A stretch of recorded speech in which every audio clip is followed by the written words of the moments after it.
কৈলাসহর মহকুমা শাসকের তত্ত্বাবধানে আজ আরকেআই মাঠে মক ড্রিল অনুষ্ঠিত হয়। অনুষ্ঠানে বিপর্যয় মোকাবেলায় কিভাবে দ্রুত উদ্ধার করা যায় সেই বিষয়ে উপর প্রদর্শন করে সাধারণ মানুষকে সচেতন করা হয়। আজ কৈলাসহর রাধাকিশোর ইনস্টিটিউশন বিদ্যালয়ের মাঠে অনুষ্ঠিত হয় মক ড্রিল।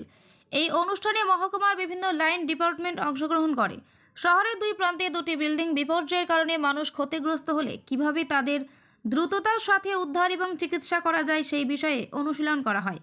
এর সাথে বিপর্যয়ের সময় রাস্তায় বড় ধরনের গাছ পড়ে গেলে দ্রুততার সাথে গাছ কেটে রাস্তা পরিষ্কার করার বিষয়টিও মক ড্রিলের মাধ্যমে তুলে ধরা হয়।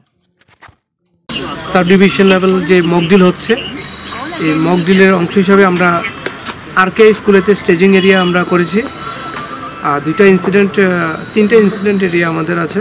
একটা হচ্ছে কৈলাসহর এসডিএম অফিস, আর বগরনগর ডিস্ট্রিক্ট হসপিটাল এবং আরকে স্কুলের পেছনে আমরা একটা তিনটা পয়েন্ট বেছে নিয়েছি।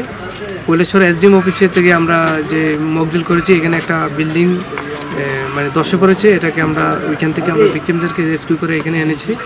ডিস্ট্রিক্ট হসপিটালও এখানে একটা বিল্ডিং ধসে পড়েছে, এরকমভাবে আমরা মক ড্রিল করে এনেছি ভিক্টিমদেরকে।